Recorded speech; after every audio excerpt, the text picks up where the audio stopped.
প্রতিদিন নাগাল্যান্ড রাজ্য লটারির ফলাফল দেখতে আমাদের সঙ্গে থাকুন। লটারি সংবাদ রেজাল্ট সম্পর্কে আপডেট করা হবে।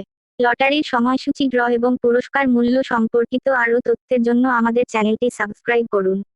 প্রতিদিনের লটারির রেজাল্ট সম্পর্কে আরও তথ্যের জন্য বেল আইকনটি অন করুন। আপনি এখানে সব ফলাফল চেক করতে পারবেন। লটারি সংবাদ দুপুর 1টা, সন্ধ্যা 6টা ও রাত 8টার রেজাল্ট। আমাদের চ্যানেলটিকে সাবস্ক্রাইব করতে ভুলবেন না।